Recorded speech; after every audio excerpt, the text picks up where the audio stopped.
Olá pessoal, eu sou Rafa Bastos, eu sou fundador da Psicométrica, eu sou psicólogo, mestre, pesquisador e doutorando pela Universidade de São Francisco. Hoje a gente vai falar um pouco sobre como a psicometria tem falhado na sua parte de quantificação das medidas, né? Quantificação dos seus achados. E por isso torna ela uma ciência patológica.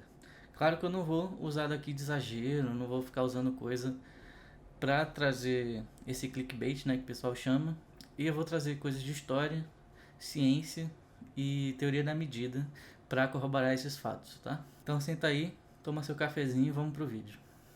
Então eu inicialmente trago esse poema do Fernando Pessoa, né, que diz o seguinte: às vezes, em dias de luz perfeita e exata, em que as coisas têm toda a realidade que podem ter, pergunto a mim próprio devagar: por que sequer atribuo eu beleza às coisas? Uma flor acaso tem beleza?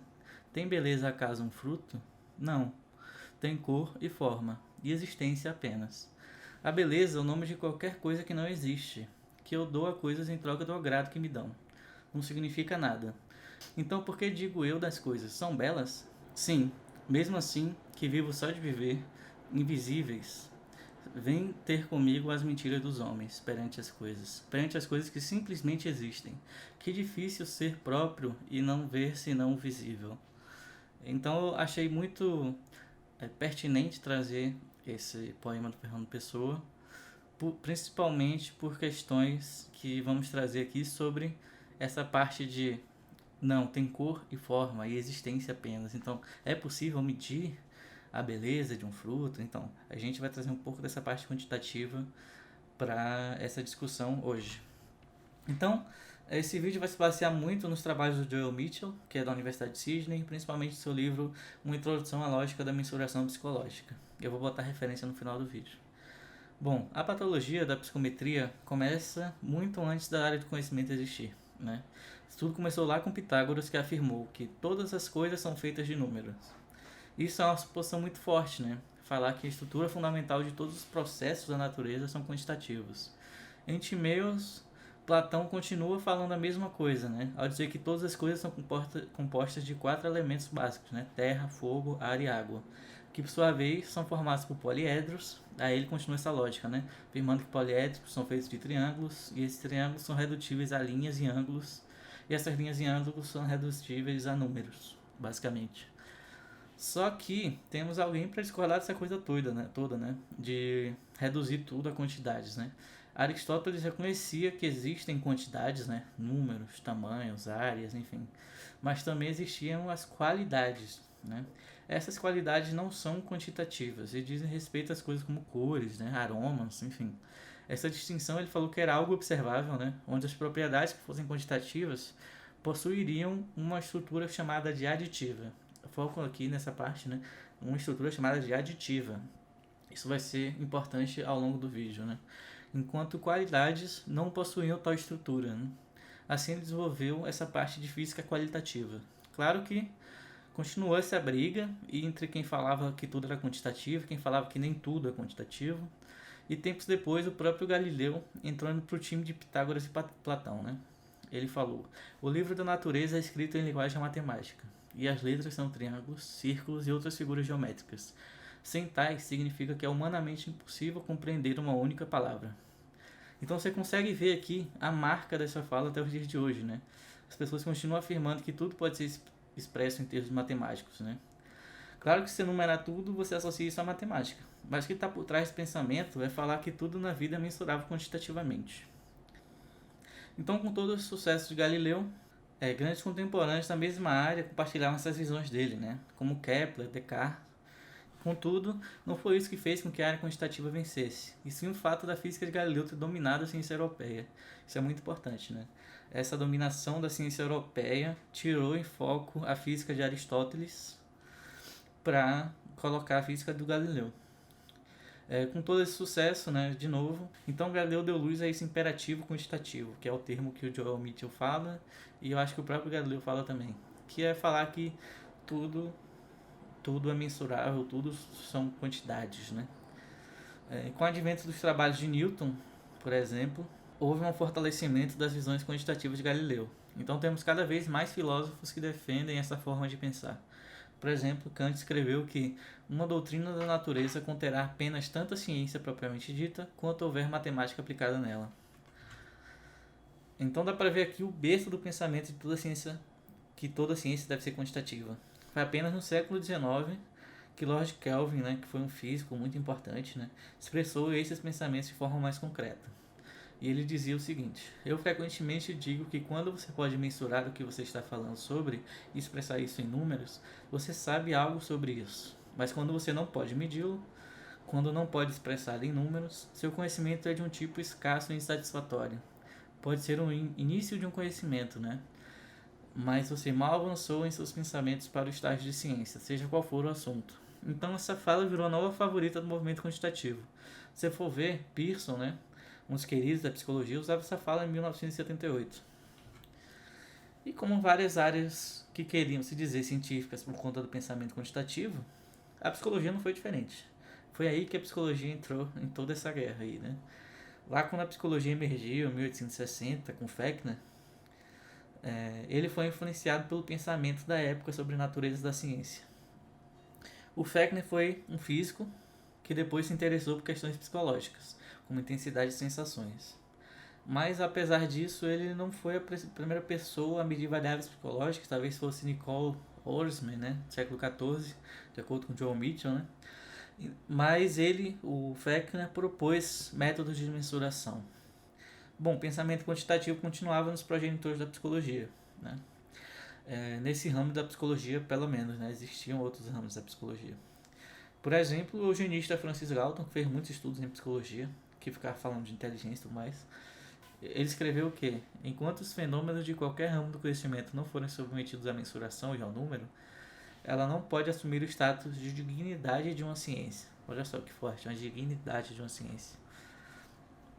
E o seu assistente, né, que foi um dos primeiros professores de psicologia, o James McKim Cattell, seguiu esse pensamento e falou: a psicologia não pode atingir a certeza e a exatidão das ciências físicas a menos que se apoie em um fundamento de experimento e mensuração ou medição, né? Bom, até mesmo o fundador da análise fatorial, né, o Charles Spearman, escreveu que, por maior que seja a potência desse método experimental ou dos métodos anteriores, há ainda outro tão vital que, se faltar, qualquer estudo considerado por muitas autoridades como não científico no sentido pleno da palavra.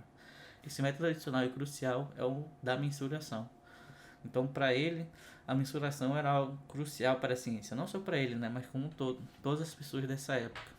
Já Titchener e Cope pensaram o mesmo, mas eles afirmaram que processos mentais eram mensuráveis, né? Poucas pessoas que afirmavam que a psicologia era ciência realmente questionavam a ideia de que ela poderia ser realmente quantitativa. Isso provavelmente ocorria porque o status de ciência poderia ser perdido e acabava, de certa forma, descreditando a psicologia nessa época, né? Mas um psicólogo teve coragem de fazer isso, né, que foi o Franz Brentano. Ele aderiu um pouco a esses pensamentos aristotélicos, né, e falou: a matemática me parece necessária para o tratamento exato de todas as ciências, apenas porque agora, de fato, encontramos grandezas em todos os campos científicos. Se houvesse um campo em que não encontrássemos nada disso, a descrição exata seria possível mesmo sem a matemática. Então ele trouxe um pouco dessa parte de qualitativa, né? Então, a mensuração em si não precisa ser uma característica da ciência, né? Não é isso que faz algo ser científico, né? O que caracteriza a ciência seria um método de observação, né? Essa visão que o Joel Mitchell traz é bem mais abrangente, né, sobre o que seria a ciência e deixa muito mais condizente com o que vemos hoje em dia, né, com a acessão de diversas áreas de conhecimentos diferentes, né, diversas formas de chegar a uma conclusão, enfim. E apenas com observação você sabe qual a natureza de uma variável, se ela é quantitativa ou se ela é qualitativa. O Stevens, né, ele resolveu, entre muitas aspas, essa tensão entre pessoas que consideravam e que não consideravam psicologia como ciência, né. Ele viu não só a aditividade poderia ser representada numericamente, né? Ele deu uma nova ênfase nessas representações diferentes. Foi ele que popularizou esse conceito de escala nominal, ordinal, intervalar e de razão, né? E nesses anos que eu coloquei no slide, né, 1956, 51, 59, ele definia a mensuração como a atribuição de números a objetos ou eventos de acordo com regras. Essa é uma das definições de mensurações mais famosas na psicologia atualmente. e na época também foi, né? E você consegue encontrar essa definição como se fosse a principal definição de mensuração em milhares de livros de psicologia e psicometria, tanto brasileiros como fora do Brasil. Só que houve um erro, né, nessa definição do Stevens, porque essa definição é uma definição vazia, basicamente. Não só todas as coisas são mensuráveis, mas também todas as coisas que podem ser numeradas são formas de mensuração. Ainda acabou essa distinção entre variáveis quantitativas e qualitativas, né? Então, ser quantitativo não é mais uma característica da variável em si, e sim uma questão de pragmática, né, decidida pelo pesquisador. A definição de Stevens confunde duas coisas, né? A primeira seria a mensuração, no sentido clássico, que seria essa parte de aditividade, por aí vai. E a segunda seria a codificação numérica, né? Mensuração envolve a descoberta desses fatos empíricos, né? De um tipo numérico intrínseco à variável. Já a codificação numérica é simplesmente o uso cosmético na análise e a apresentação de algo que não é numérico. Então, você simplesmente codificar é uma representação simbólica dos fatos, que nem você botar 0 para homem, 1 para mulher, enfim. É só algo cosmético, né? Só um símbolo. Então, por que a psicometria seria considerada algo patológico, né? O problema é que os psicometristas não são críticos desse problema fundamental para a sua disciplina, né? Esse problema da teoria da medida. Então, eles criaram essa concepção de quantificação que mascara esse problema. Então, Mitchell afirma a partir disso que se a ciência é um empreendimento cognitivo, então eu sustento que essa maneira de fazê-la não é normal, é patológico. Claro que alguns autores discordam disso, né? Falam que a psicometria é patológico. E eu, de primeiro momento, também discordei, porque, enfim, é uma área que eu estudo há um tempo, e entrar em contato com alguém que vai tentar refutar a sua área de alguma forma é sempre assustador, né? Mas é bom você entrar em contato com isso para acabar criando esse pensamento crítico também. Então, esses autores, Borsman e colegas, alegam que as críticas feitas por Mitchell não se aplicam aos modelos de teoria de resposta ao item, né, chamados TRI. Primeiro, porque os modelos de TRI são resultado de uma introdução à estrutura estocástica na modelagem de resposta ao item, né? O segundo é que pelo menos uma subclasse de modelos de TRI, a classe dos modelos aditivos, como o modelo de Rasch, seria uma variante do modelo de mensuração aditivo, né? Então, essa característica da aditividade estaria sendo representada pela TRI. Terceiro, os modelos de TRI não tomariam por garantido o pressuposto que atributos psicológicos são quantitativos. Claro que esses autores reconhecem as soluções e as críticas do Mitchell, que são válidas, né, para a teoria clássica dos testes, mas eles não veem como um problema para a teoria de resposta ao item. Isso porque, né, argumentam eles, que a TRI assume que os scores dos itens são a função de uma variável latente subjacente e usa essa ideia para formular modelos de mensuração testáveis, né. Bom, além disso, eles argumentam que se der uma afrouxada nos pressupostos da teoria da medida fundamental, a TRI seria um modelo aditivo. Bom, Borsman e colegas continuam falando, né, que o modelo proposto pela teoria da medida é um modelo determinístico, como o modelo de escalabilidade do Gutmann, né? Um exemplo aqui, se a pessoa responde corretamente o item difícil, então essa pessoa deve responder corretamente todos os itens menos difíceis. Mas essa estrutura seria muito restrita e poucos instrumentos psicológicos satisfariam tal condição, de acordo com esses autores. E como é que eles argumentam contra o modelo determinístico, né? Eles dizem que nossos instrumentos têm uma quantidade substancial de erro, mas para lidarmos com esse erro, a gente precisa introduzir uma estrutura estocástica, que é uma parada matemática, e formular funções de resposta ao item, FRI, probabilísticas e não determinísticas. O que seria essa FRI, né? São funções que relacionam a probabilidade de cada resposta em relação ao atributo que está sendo medido. Contudo, assim, houve um erro de interpretação desses autores, né, Borsman e colegas, né, sobre o que Mitchell fala. Mitchell é um crítico dos psicometristas e não da psicometria, né? São os psicometristas que não testam se as variáveis são de fato quantitativas, né? Então Mitchell não critica também todos os psicometristas, claro. Ele critica basicamente os psicometristas que têm esse holofote e que fazem isso, né, de não testar essas variáveis. E assim, próximos colegas concordam que nossos colegas de psicometria, né, não testam as hipóteses que atributos psicológicos são quantitativos. Mas os autores erroneamente falam que testar isso isoladamente é impossível, né? Testar que os atributos psicológicos são quantitativos. E tudo isso baseia no erro da interpretação da tese, né? Eles interpretaram mal a tese Quine-Durham, né? Do Durham, que ele escreveu o seguinte: nunca pode submeter uma hipótese isolada a teste experimental, mas apenas todo um grupo de hipóteses. Quando o experimento está em desacordo com as suas previsões, o que ele aprende é que pelo menos uma das hipóteses que constituem esse grupo é inaceitável e deve ser modificada, mas o experimento não indica qual deve ser alterado.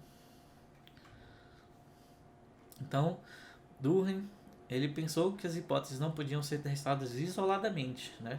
Foco no isoladamente. Ou seja, o teste sempre requer uma junção de hipóteses com outras proposições para deduzir previsões.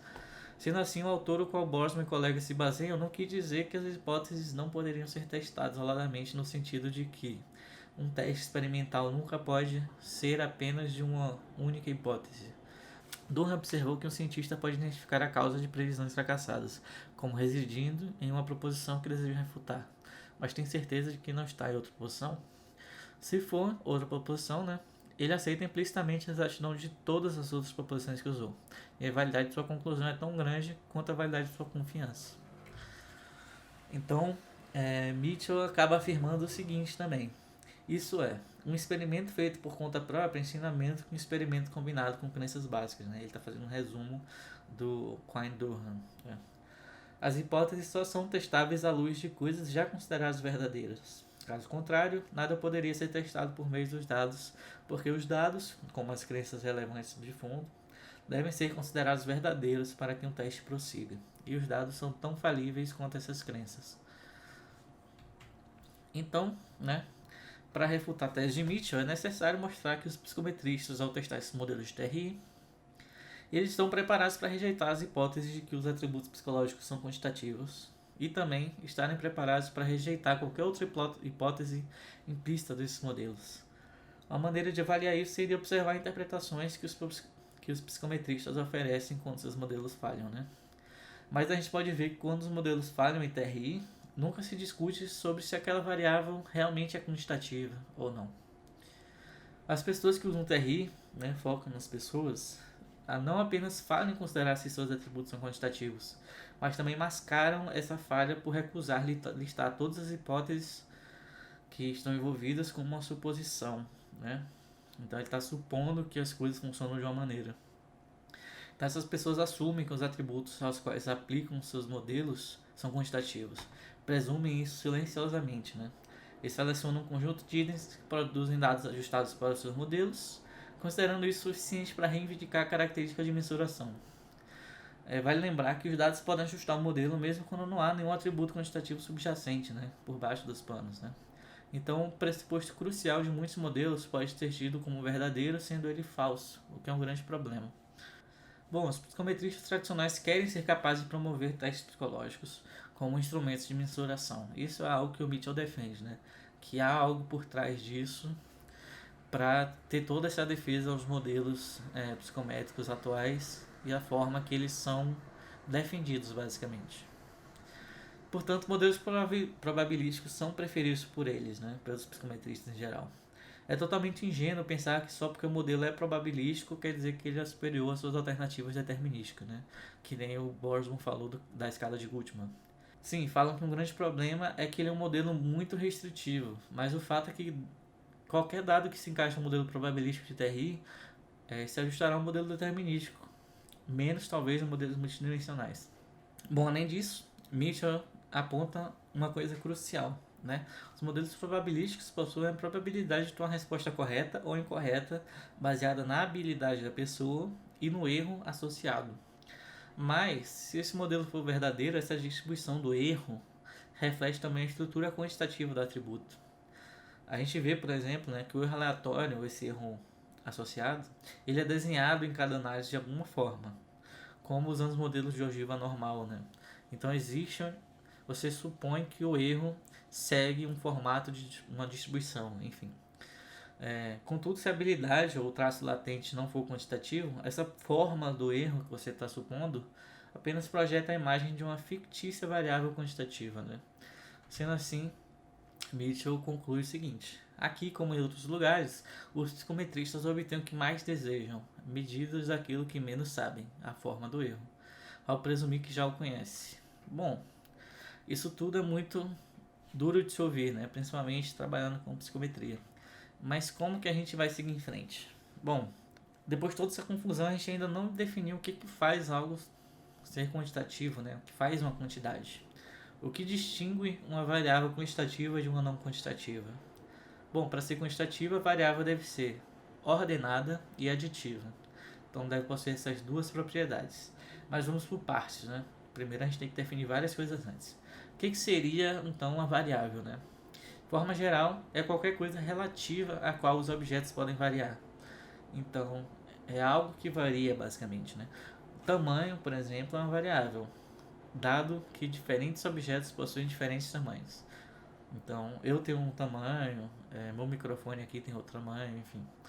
Cor é também uma variável, dado que temos várias cores no mundo. Vendo de forma mais detalhada, né? A classe de variáveis, tamanho, cor, só pode se apresentar uma vez para cada objeto. Sendo assim, eu não tenho duas alturas ao mesmo tempo. Minha caneta não tem dois tamanhos ao mesmo tempo, né? Uma coisa não tem, sei lá, 5 cheiros, né? Tem um cheiro característico. Então isso é uma condição crucial para a variável, não possuir a mesma propriedade mais de uma vez. Claro que a gente pode ter propriedades diferentes no mesmo objeto, né? Como uma pessoa alta, preta, de cabelos castanhos, enfim. Nesse caso, temos 3 variáveis, que seria a altura, raça ou etnia e cor do cabelo. Mas não só isso, que é chamado de propriedade, que caracteriza uma variável, né? Então existe essa questão de propriedade, mas também a questão chamada de relações. Relações também formam variáveis, né? A diferença entre propriedade e relações é importante. As coisas possuem propriedades de forma singular, né? Como o tamanho da minha caneta é um só.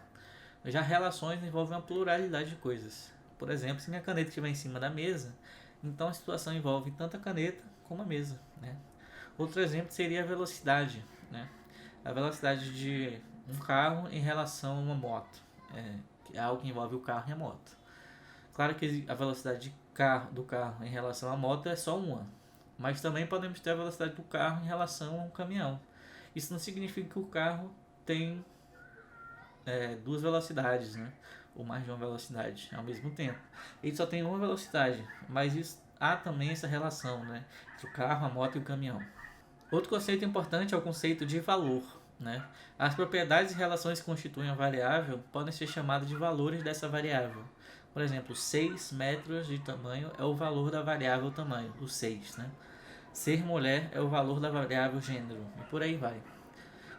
Quando falamos de uma variável quantitativa, que uma variável quantitativa é ordenada e aditiva, estamos falando que existem relações ordinais e aditivas entre os valores dessa variável, tá?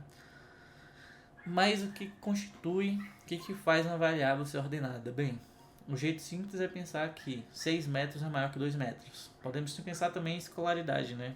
Que o ensino superior é uma escolaridade maior que o ensino médio, que por sua vez é uma escolaridade maior que o ensino fundamental. Essas coisas têm uma ordem, então algo tem uma magnitude maior que a outra, de alguma forma, né? Mas claro que de forma mais concreta, né? De forma um pouco mais matemática, os valores das variáveis são ordenados de acordo com suas magnitudes, né? A gente usa esse símbolo aqui que eu estou com o mouse em cima, ele é maior ou pelo menos igual a algum valor. O símbolo maior que seria igual a esse, menos o tracinho de baixo, né? Significa só o maior que, né? Já o símbolo igual significa igual a ou identidade do valor, tá? Então agora vamos para a matemática da coisa. Considere que x, y e z são 3 valores de uma variável q qualquer, né? Então, essa variável q é original se e somente se seguir essa propriedade 1 aqui, né? O que essa propriedade faz, né? Ela é chamada de transitividade. Significa que se x é maior ou igual a y e y é maior ou igual a z, logo x tem que ser maior ou igual a z. Dado as primeiras relações, né? X é maior que y e y é maior que z. Então ele segue essa ordem de transitividade. Já o segundo diz o seguinte, né? Chamado de antissimetria. Significa que se x é maior ou igual a y e se y é maior ou igual a x, Como eles não podem ser um maior que o outro ao mesmo tempo, então eles têm que ser iguais, tá? E a terceira propriedade seria a forte conexidade, que apenas uma variável pode ser maior, ou então as duas são iguais, basicamente. Então a relação que possui essas três propriedades é chamada de ordenada simples. Então Q é uma variável ordinal se e somente se esse maior ou igual a Q é uma ordem simples de seus valores.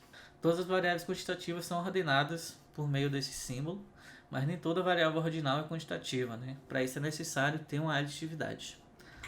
Então a aditividade é uma relação ternária, né? Que é composta por três partes. Ele simboliza como x mais y é igual a z, basicamente. Então z é formado por partes menores, né? Considere que Q é uma variável ordinal, então tem esse primeiro caso, Q tem que ser uma variável ordinal, e o qual, para quaisquer valores x, y e z, temos a associatividade, né, que é o primeiro caso, ou seja, a ordem da soma não vai afetar o resultante dessa soma. O segundo, que seria a comutatividade, ou seja, a ordem desses operandos não afeta o resultado final.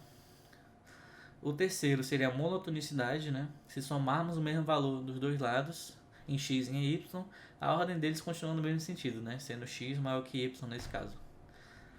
Maior ou igual, né? O quarto é a resolubilidade ou a solvabilidade, né? Significa que se um valor x é maior que o valor y, existe um terceiro valor z que somado a y o torna igual ao valor x, né? É como se a gente fosse inteirar o valor de y para chegar no valor final x, tá? O que vai inteirar esse valor, né? O que vai inteirar o troco disso? Vai ser o z. O quinto, né, seria a positividade, né? Então, se x é acrescido de um valor y, então esse resultado tem que ser maior do que o valor original de x, né? Dado que são variáveis ordinais, né? Então, a condição 6 significa o seguinte, né? Chamada de condição arquimediana, né? Significa que nenhum valor y da variável é infinitamente maior que qualquer outro variável x. Essas 9 condições citadas até aqui são que formam um paradigma de quantidade. Essa quantificação é o que gerou todo aquele debate discutido até então, sendo expresso aqui essa discussão, essa parte histórica por Mitchell no seu livro e todos os seus artigos, né? A mensuração deve levar em consideração esses pontos para conseguir fazer mensuração das variáveis latentes, né? Então a psicologia precisa levar em conta essa teoria da medida fundamental. Assim, não é só de aditividade que vive a medida, né? Claro. Mas uma crítica importante, né, do Mitchell é como os psicometristas não avaliam seu modelo de forma correta, ao nível de teoria da medida, claro. Com isso, eles assumem muitas coisas que podem não serem verdades, né?